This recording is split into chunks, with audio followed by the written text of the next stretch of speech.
Welcome back. If it has joined us, you're watching the news at 10 live on Channels Television Lagos. A reminder of our top stories.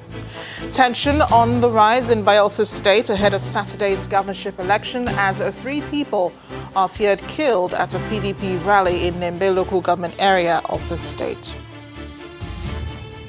Bandits kill 3 policemen attached to Operation Safe Highways in a gun battle in Sanga local government area in Kaduna State.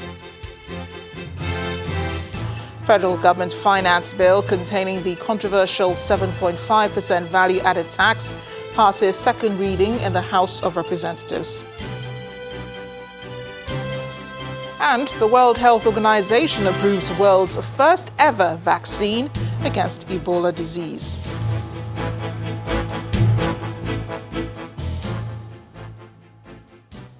For more information on our top stories and others, please visit our website, channelstv.com. YouTube.com/channelsweb has videos of our shows. The finance bill sent in by President Muhammadu Buhari has killed second reading of the House of Representatives. The bill, which contains various tax reforms, including the new 7.5% value-added tax, is expected to fund the 2020 budget. The Senate last week passed the bill through second reading. Our correspondent, Terry Ikumi, reports. The Speaker of the House of Representatives, having returned from an official trip to Japan, presides over Wednesday's plenary. So help me God.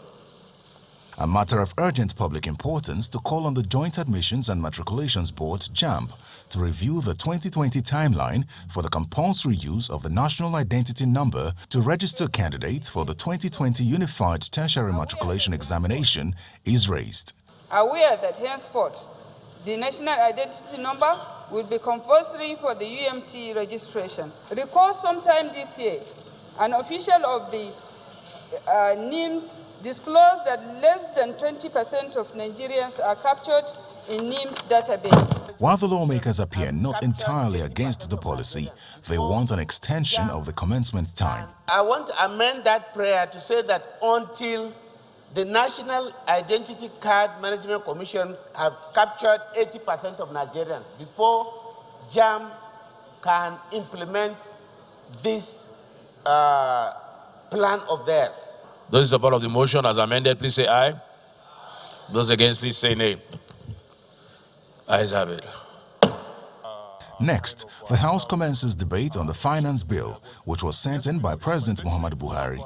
The bill proposes tax reforms such as an increase in value-added tax, companies' income tax, among others. Our present VAT rate is 5%.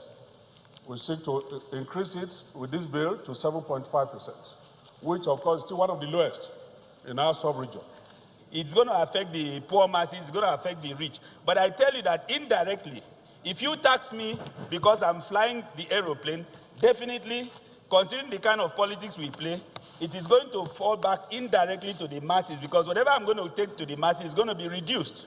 The very first amendment proposed in the company income tax, which has to do with the elimination of multiple or double taxation, which has been the bane of growth of businesses in this country. This same bill was passed by the Senate about a week ago, despite complaints by some senators that the details of the bill were not made available to them. However, in the House of Representatives, the details were made available to the lawmakers, although according to one of them, just before plenary. Terry Ikumi, Channels Television News. Now to the courtroom. The trial of Mr. Abdullahi Babalele, a son-in-law of former Vice President Atiku Abubakar, who was accused of laundering $140,000 in the build-up to the 2019 general elections, continued today at the Federal High Court sitting in Lagos. During yesterday's proceedings, the Economic and Financial Crimes Commission called its first witness, Bashir Muhammad, who described himself as a close friend of Babalele. Muhammad, who was led in evidence by the EFCC prosecutor Rotimi Oyedepo, told Justice Chukwujeku Aneke how he delivered naira equivalent of $140,000 cash to former President Olusegun Obasanjo on Babalele's instructions. The witness testified that he personally delivered the money to Chief Obasanjo at his house in Abeokuta, Ogun State. Under cross-examination by the defense counsel, Michael Zekome, Mohammed affirmed that he wrote a statement at the EFCC office during investigation. Justice Aneke adjourned the matter until today for ruling on the admissibility of the statement. Meanwhile, the Federal High Court sitting in Abuja has fixed November 20th, 2019, the hearing of the suit filed by the Police Service Commission challenging the powers of the Inspector General of Police to recruit constables into the force. At the presumed hearing, lawyer to the plaintiff, Mr. Kanu Agabi, informed the court that he needs time to respond to the processes of the Attorney General of the Federation, who was recently dragged into the suit by Dr. Alex Zion, representing the Inspector General of Police. Mr. Agabi's request for an adjournment was supported by Dr. Alex Zion, and based on the consensus of both parties, Justice Inyang Ekwo adjourned the suit to the 20th of November. In the suit, the Police Service Commission sued the Nigeria Police Force, the Inspector General of Police, and the Minister of Police Affairs, challenging the powers of the IGP to recruit constables without recourse to the Commission. The police in Kaduna State have arrested the judge of the Magajingari division of the Sharia court in Kaduna North local government area, Murtala Nasir, for allegedly conducting an illegal marriage.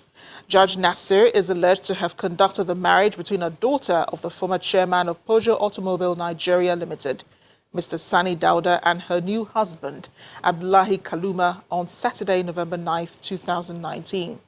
Equally arrested are Mr. Dauda himself, along with his son, Shehu Dauda, who are being detained at the Special Anti-Robbery Squad office of the Kaduna Police Command for giving out his daughter, Nasiba Dauda, in marriage. Counsel to the suspects, Maxwell Kiong, told journalists that the arrest was allegedly masterminded by Nasiba's former husband, one Abubakar Musa Abubakar, who claims to be a close associate of the Inspector General of Police.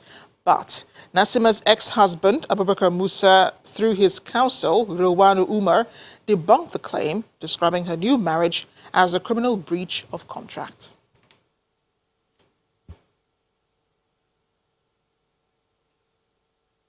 Time now to check in with Linda Akigbe in our Abuja studio for more on the news at 10. Hi, Linda.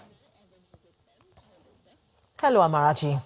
The Senate has approved a promissory note in the sum of 10.069 billion naira for the Kogi state government for projects executed on behalf of the federal government.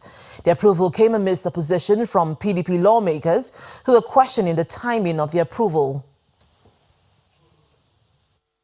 This is the chairman of the Senate Committee on Local and Foreign Debts, Senator Clifford Odia. He's presenting a report to the upper chamber on the issuance of 10.069 billion naira promissory notes to the Kogi state government to settle inherited local debts for projects executed on behalf of the federal government. The committee recommends that the Senate do approve a promissory note program and bond issuance in the sum of 10.69 billion naira as refund to Kogi's government for the projects executed on behalf of federal government. That states that have done... But the Senate Minority Leader raises a point of order, arguing that the Senate's approval be delayed until after the Kogi governorship election scheduled to hold this weekend. The witch cries in the night, and the child dies in the morning. Who does not know that it is that witch? On Saturday, there is going to be an election in this same Kogi state, and money is going to them today.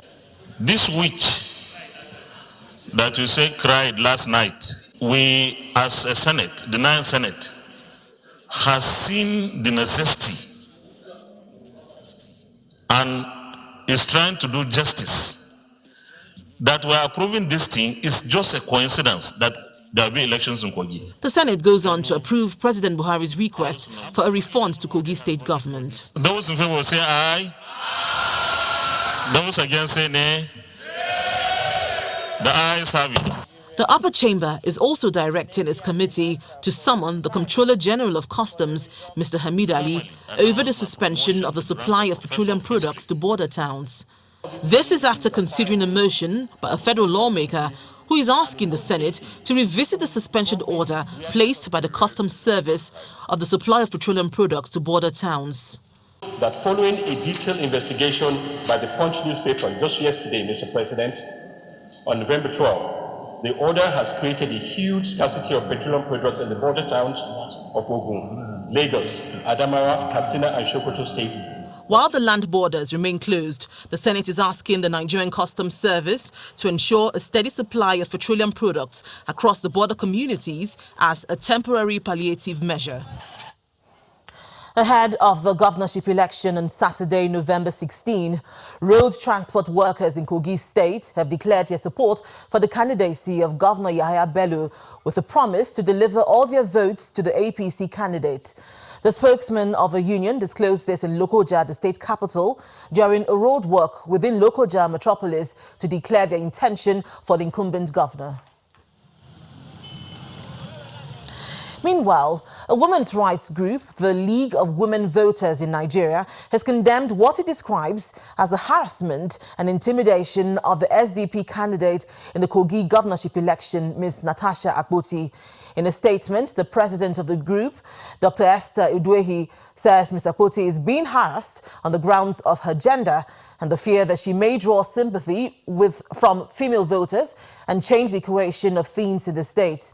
The group expresses its concern for the safety and security of the SDP candidate in elections and is asking the federal government and all the security agencies to ensure that she is protected throughout the process. According to Dr. Udwehi, Nigerian women deserve equal treatment with their male counterparts and should not be singled out for intimidation or molestation. Now, the Speaker of the House of Representatives, Mr. Femi Gbajabiamila, says the House of Representatives will prioritize issues of human rights. The Speaker, in a statement, says the House will work closely with the National Human Rights Commission to ensure that the rights of Nigerians are protected. Mr. Gbajabiamila also assured the management of the commission, who paid him a courtesy visit in his office in Abuja, that the House would support the NHRC in any way possible to enhance its work. He advised the Commission to forward a copy of the Kampala Convention on Human Rights to the House for possible domestication.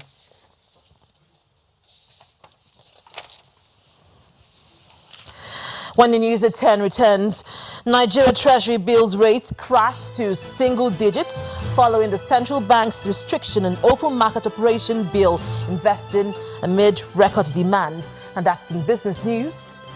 Plus, the World Health Organization approves world's first ever vaccine against Ebola disease.